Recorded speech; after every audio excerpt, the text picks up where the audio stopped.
They say life often imitates art, and this week's episode is a perfect indicator of that. I'm recording this in post after having finished recording the actual podcast, and I just wanted to let you know this was such a great year for movies.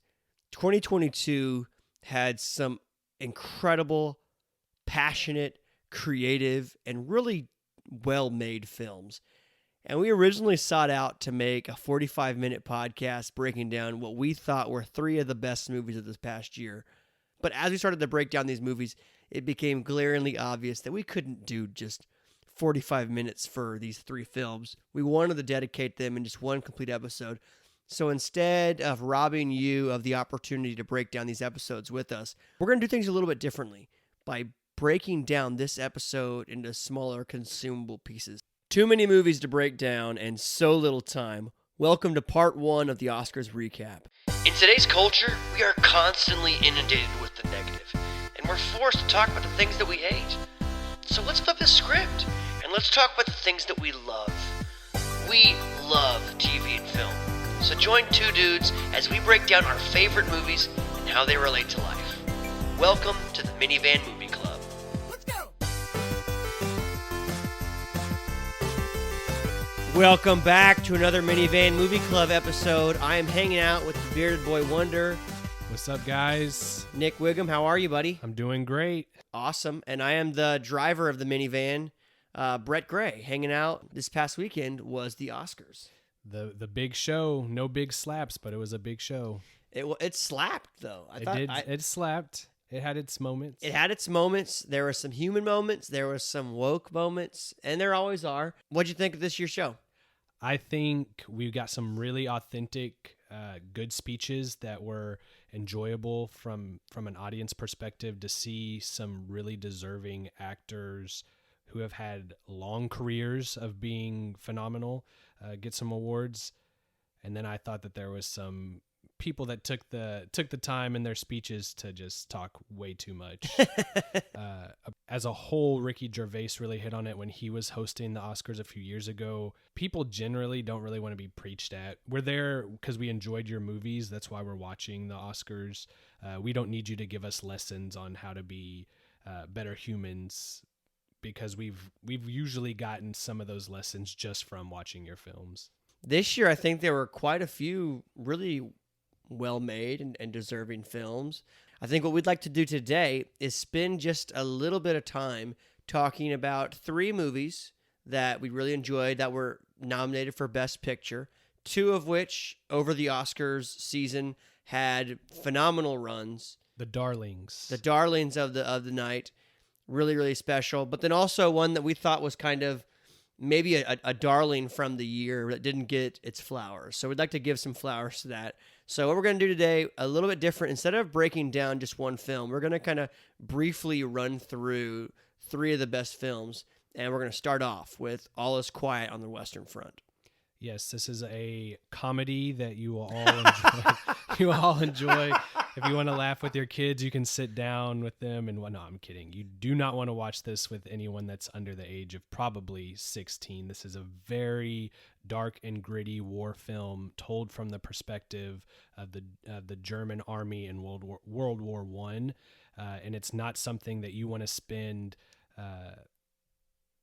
time with if somebody is squeamish at all, because it doesn't pull any punches on the brutality and the grittiness of war. Literally, the very first scenes with people, you're introduced to an infantryman named Heinrich, and you see the brutality of war, where Heinrich is forced to go on an infantry run, climb out of the trench, and run to attack the French. The person in front of him is immediately shot in the head, falls back into the trench. Heinrich looks back, gets up, and runs up. 45 seconds later, he is in hand-to-hand combat, and we're assumed to believe that he just dies, because they show the art card of the title, and then we see someone breaking the dog tag off of Heinrich's dead body, and then the military machine goes to work. The beautiful score starts. That is what won the Oscar for the best original score. Very well deserving. But they do it well with like whatever. It's haunting. It's very haunting. So that's honestly the first time when you're first hearing that beautiful haunting score, it is playing while you're seeing the uniform that came from Heinrich and hundreds, thousands of other uniforms that are bullet holed, blood stained, guts and bone matter on it. And you're seeing the German war machine stitch and put those things back together. And then we're introduced to our main character, Paul, and his 3 high school buddies. And for a brief moment in the film, that as they're joining, being recruited, they're being enlisted, you get this sense of like, this is fun. Like, oh yeah, this is going to be like a good old war buddy. The lighting changes. It gets warmer. Their faces are clean. They're riding bikes. They have their suits from their school uniforms. You even see the bright red hats that they have. Like the color is really pretty. And then very quickly that all goes away. Oh yes, well they are naive to the totally naive. I've heard Jocko talk about this. The thing that shocks people the most when you get to battle is just the brutality of it. And these kids think that they're signing up for something that's going to be glorious, that's going to be giving them a lot of purpose, and they quickly realize there is this really impassioned German presenter, and you can watch this movie on Netflix. It's a Netflix-produced film. I would highly recommend anyone check it out.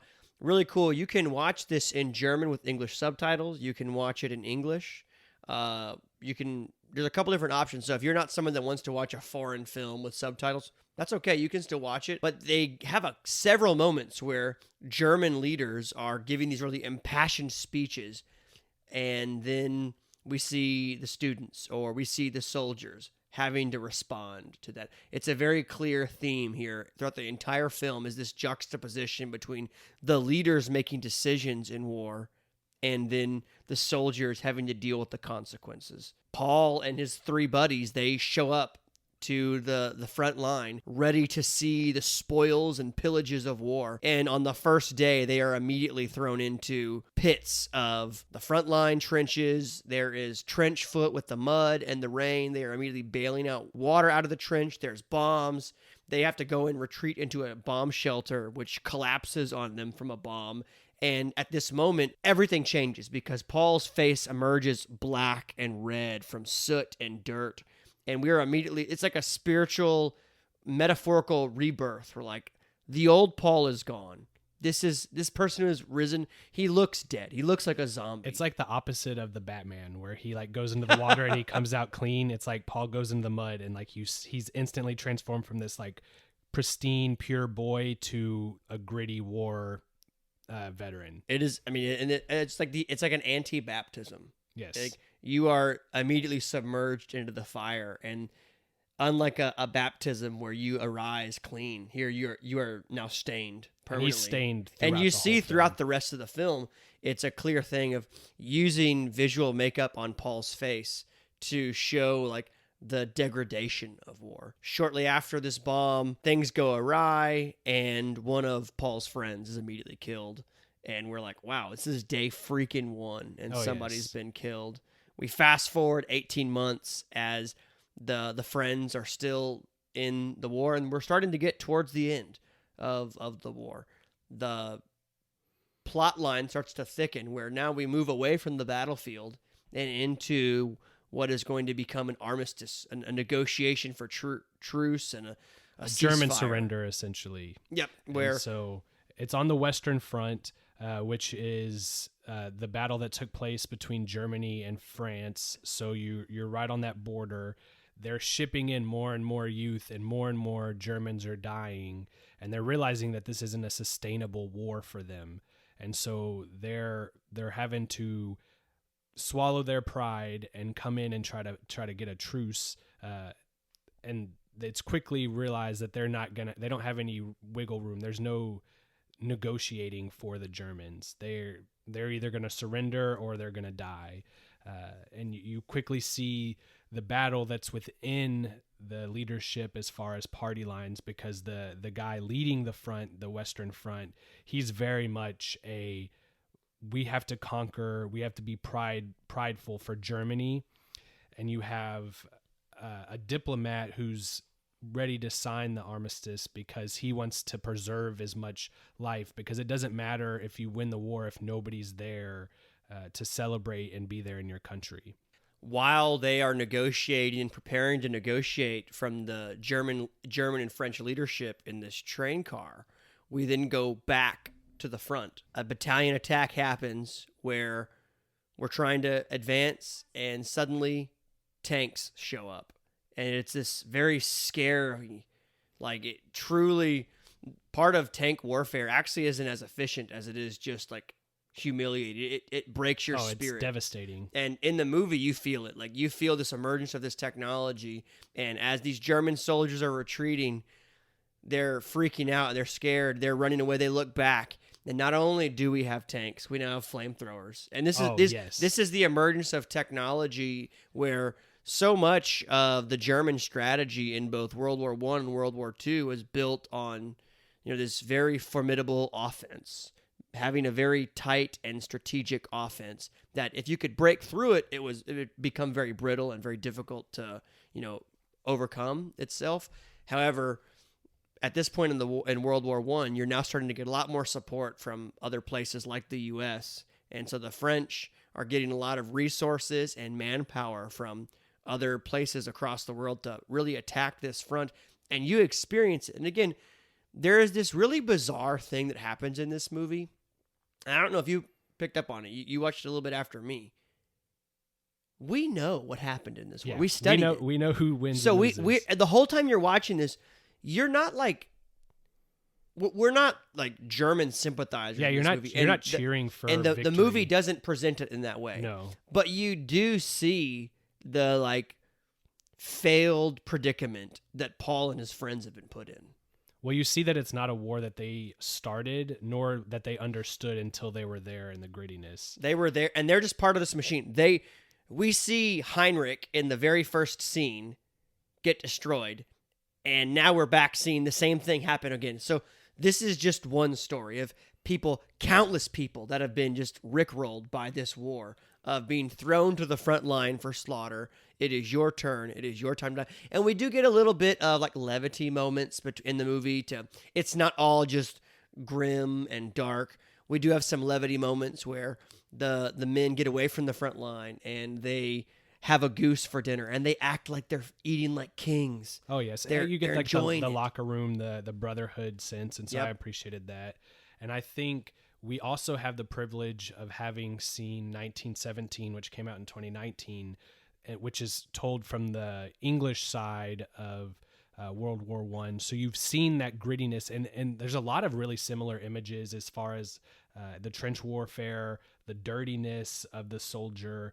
While that film only takes place over like 24, 36 hours, something like that, something 48 hours, something crazy, because it's the one-shot film. You get that sense of like, this is not something that you want to be a part of. No. And so we know that this is chemical warfare. Brett talked about the tanks. I think something that they did really well was, it's almost like every movie when they introduce dinosaurs, you have all the rats in the tunnel running away from one direction, and they're realizing there's something big coming. And as they look out, you see this ominous smoky field with giant machines coming at them, and they're putting all of their firepower into these things, shooting at them, and it's doing nothing. It doesn't affect it in any way, and they just roll up. You get images of guys getting ran over by tanks. They have machine guns. There's a specific image in the movie where you see one soul, like as the tanks are crossing the trenches, it just plummets down into the bottom of the trench, and it absolutely just destroys a man. This one, like a grape underneath a car tire, and it just. Obviously, you study this stuff in school. You see documentaries, but it's another thing to like actually see it. And again, I'm an American, so I don't have any like personal cultural ties to either of these sides. But you just see the brutality of it, and there's something about this movie that is so different from other war movies. Yes, we've seen good war movies that are able to capture the brutality of war. Saving and the Private Ryan. This movie, because of the score, because of the story and the details, the visual details, it has a horror element to it. This feels like a scary movie, and you know how it ends already. You know how it's going to end, but you still can't look away. It's like watching a car crash. It is, and they do an excellent job of not trying to make the lead actor throughout the film the hero, and that's something I really appreciated. Well, so much of war movies, you look at something like Saving Private Ryan, the character that Tom Hanks plays is presented like this hero. Yes, Like this, he's the good guy. I did the right things. I made the difficult decisions, and that's why I survived. Whereas from the immediate set go, when Paul and his friends land at the Western Front, we realize there is no skill in making it. Oh, no. It is sheer luck. Yeah, he's not like James Bond rolling into this. No, thing. no. Like, he's not coming in super assassin. There is no training. These guys have, this is in the middle of the war. These high school students are recruited literally to send to the front lines to slaughter. They are part of the machine. And in that first day, he befriends Kat Kaminsky, who becomes kind of his proverbial big brother, his like mentor. He kind of brings the kids underneath his flock, like, here's how we're going to get through it. You know, there's the funny line of, my hands are cold. What do you do? Well, put your hands in your balls. Like, yeah, he's like, stick them in your pants. Let's That's go. what I do. Let's go. And keep moving. We have some of those like fun moments where some of the people that, but at the end of the day, when this whole movie is over, it's not about what the reason these boys joined the army was to prove themselves, to go on an adventure. You know, we hear stories of Odysseus and the Greek wars of, it's a great way to travel and adventure and tell the spoils of the land. But if you survived this war, the movie tells me if you survived this war, it was not skill, it was luck. And I'm sure if you asked those people, do you feel lucky that you survived? They would surely say like, no, I feel very unlucky to have lived through this. Oh yeah, well that's what. So I'm brought back to when they're enlisting, the beginning. It hits home for me because while my grandfather was not old enough to fight in World War I, he was 15 during World War II, whenever America got involved in the war. And he forged his birth certificate so that he could sign up for the Navy, and he went in at 15.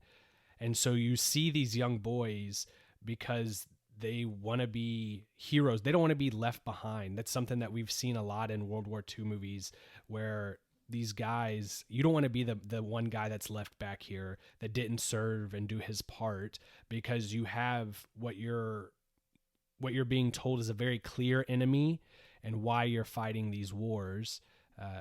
But once you get to them, you may realize that that's not always the case. I do think we have the privilege in World War II to see the German side as truly evil for the things that they've done. And Japan attacked us, so we have that evilness.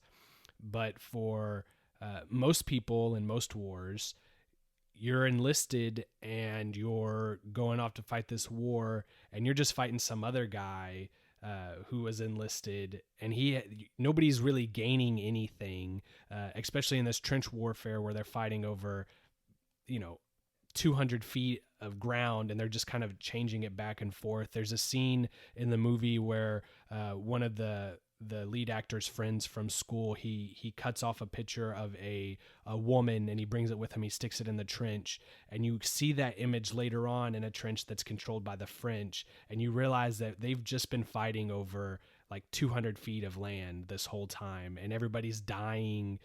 17 million people died total, but 3 million, I believe, died on the Western Front alone. And so you get that like realization that we've been fighting over 200 feet this whole time, and nobody's won or lost anything. Like, everybody's just lost lives. And kind of from a really pretty cinematography perspective, you see, for those that don't know, this is based off of a very well-known book. It's All Is Quiet on the Western Front. It's a very well-known German. This specific movie, I kept asking myself, why is it All Is Quiet on the Western Front? Obviously, this is not quiet. When we see these, you're seeing war. You see war, but there's nothing new to report. Nothing has changed. All is quiet because I don't have any news to tell you. We're still in the same place. Fighting, over the We're same still plot. stuck in the same spot. This 100 meters of land, nothing has changed. And I think that's kind of the desolate place that we're in. One of the tasks that the men are forced to do constantly after a small battle or any large battle is go check the dead, break their dog tags and collect the metal tags of those that have been lost. And there's a scene in the movie where we see back at Strategy Home where they're just going through lists and lists. They've got a huge basket full of these tags, and the people counting them don't recognize these are lives lost. It's just making a list like they're making some Excel spreadsheet, and that's sad.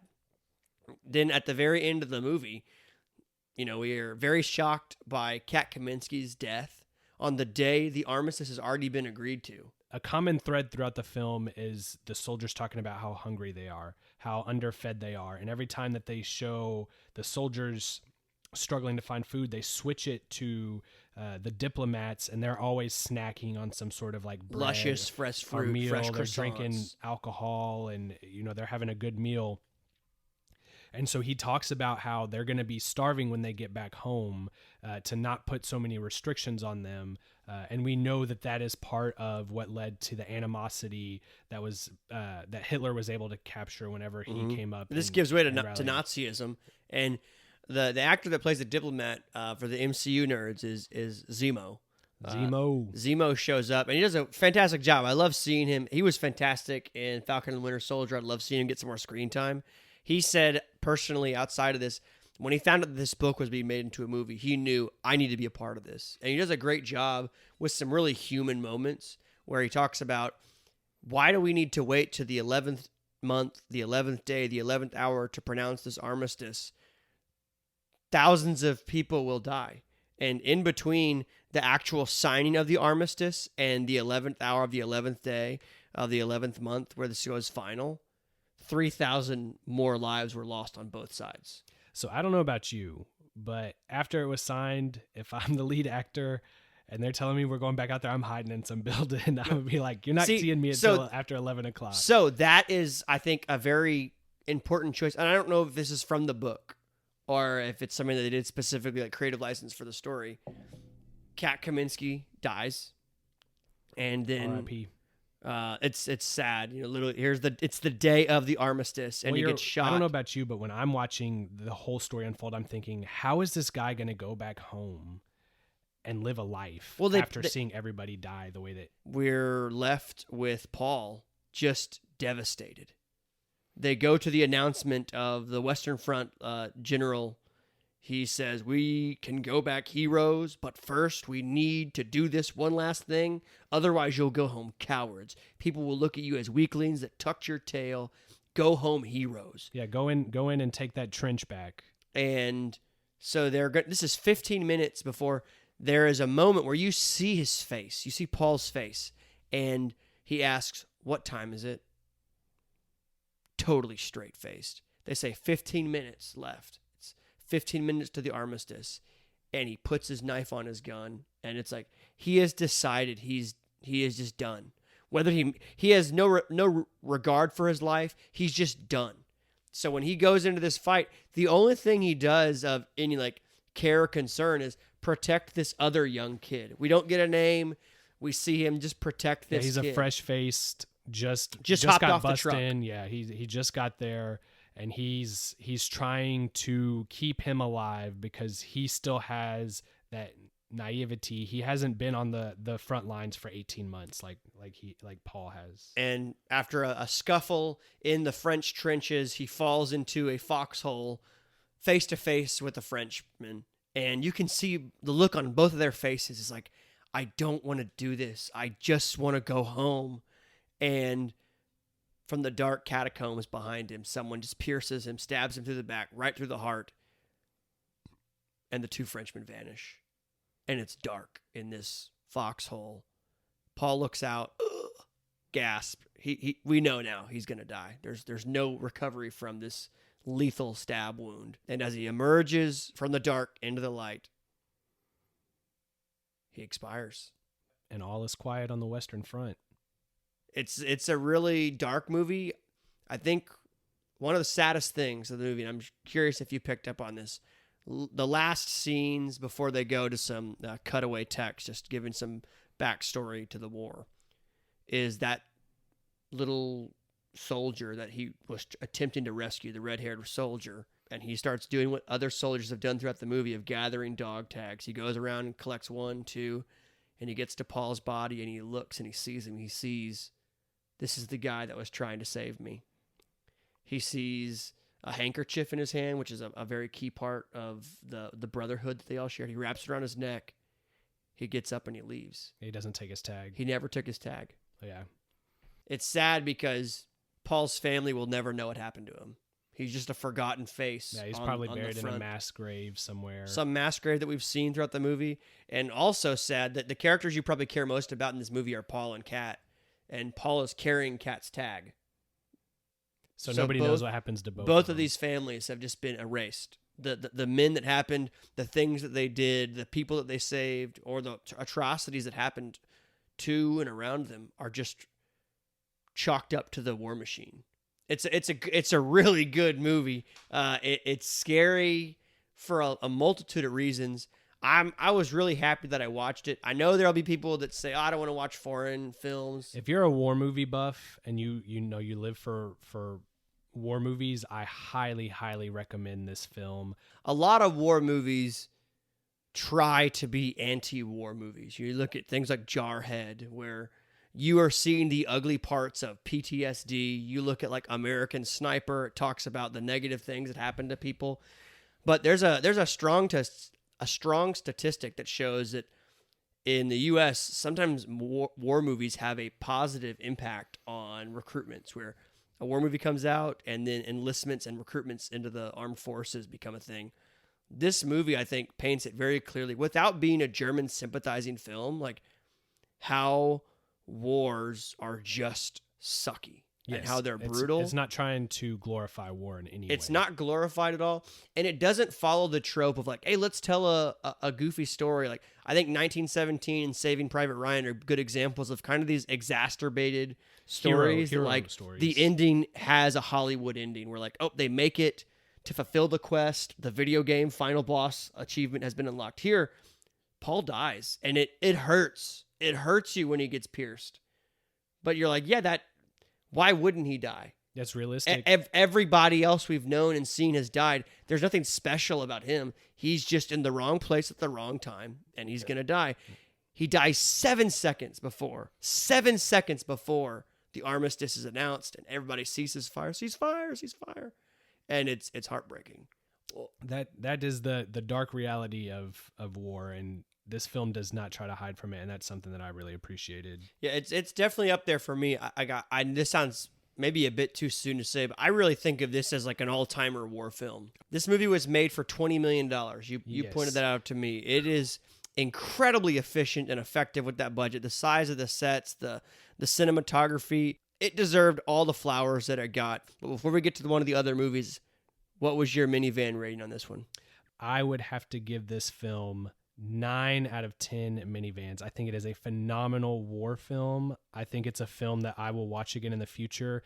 And in fact, if my grandfather or my father is in the mood for a movie and they haven't watched it, I would love to sit down and watch this and pick their brain after. See, I'm gonna disagree with you again on the rating. I rated this a little bit different than you did, but for me, this is a 10 out of 10. This is I'm not going to argue against for that. the genre that it's at. This is a perfect war movie. There's no sugarcoating it, but there's also no like Hollywood story that is meant to push this narrative forward. 1917 was a fun movie, but there are parts of where I thought these were drawn out or the narrative was just a little bit unrealistic. This movie, it just hits. It slaps. Well, it hurts. I think based off of what you're saying too, the fact that there's only one actor that most Americans are going to recognize off the bat really helps this film to be more authentic, because you don't have any guy that you're like, oh, I'm just going to root for him because I know that actor and I like his charisma. Everybody is a fresh face. And so you don't really have like a hero to cling to. So I do agree that it does a lot right, and I'm not going to argue against somebody saying this is a 10 out of 10 minivan. Obviously, war movies are not for everyone. Period pieces are not for everyone. This is a machine, and it speaks to the machine of war. And I can only imagine the people that read this book. There are people that read and witnessed this through stories of their family that watch this movie, and they feel the horror. They feel the dread. But even me, I felt terrible watching this movie. And I think that's exactly what the director wanted. So for that, I give you a 10 out of 10. And it won Best International Feature Film, which it definitely deserved. But even though we have high regard for it, I am not surprised that it didn't win Best Picture. Yep. I think it's very hard for a foreign language film to win Best Picture. And so I think it deserved all the awards that it got. But that's going to do it for part 1 of the Oscars recap.